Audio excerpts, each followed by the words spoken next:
ಬಂಟ್ವಾಳದ ಬಿಸಿ road ಸಮೀಪದ ಮೊಡಂಕಾಪುವಿನ ಶ್ರೀ ಆದಿಶಕ್ತಿ ಅಂಬಿಕಾ ಅನ್ನಪೂರ್ಣೇಶ್ವರಿ ದೇವಸ್ಥಾನದಲ್ಲಿ ನಡೆದ ಕಳವು ಹಾಗೂ ಕಳವು ಯತ್ನ ಪ್ರಕರಣವನ್ನ ಬಂಟ್ವಾಳ ನಗರ ಪೊಲೀಸರು ಭೇದಿಸಿದ್ದು ಇಬ್ಬರು ಆರೋಪಿಗಳನ್ನು ಬಂಧಿಸಿದ್ದಾರೆ. ಬಂಧಿತ ಆರೋಪಿಗಳನ್ನು ಕುಂಬ್ಳೆ ನಿವಾಸಿ ಸುರೇಶ್ ಹಾಗೂ ಶಾಂತಿಯಂಗಡಿ ನಿವಾಸಿ ಅಬ್ದುಲ್ ರಜಾಕ್ ಎಂದು ಗುರುತಿಸಲಾಗಿದೆ.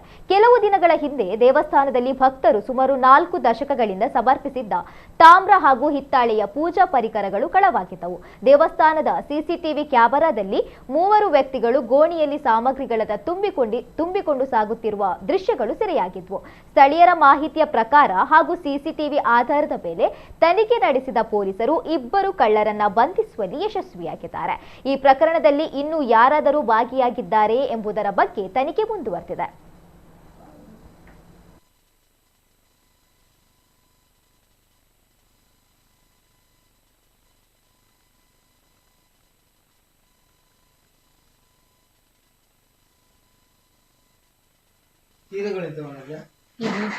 ಎಂತ ಮಾಡುದು ಯಾವ್ದು ಸರಿ ಮಾಡುದು ನಂಗೆ ಗೊತ್ತಾಗಲ್ಲ.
ಎಂತ ಮಾಡುದು ಯಾವ್ದು ಸರಿ ಮಾಡುದು ನಂಗೆ ಗೊತ್ತಾಗಲ್ಲ.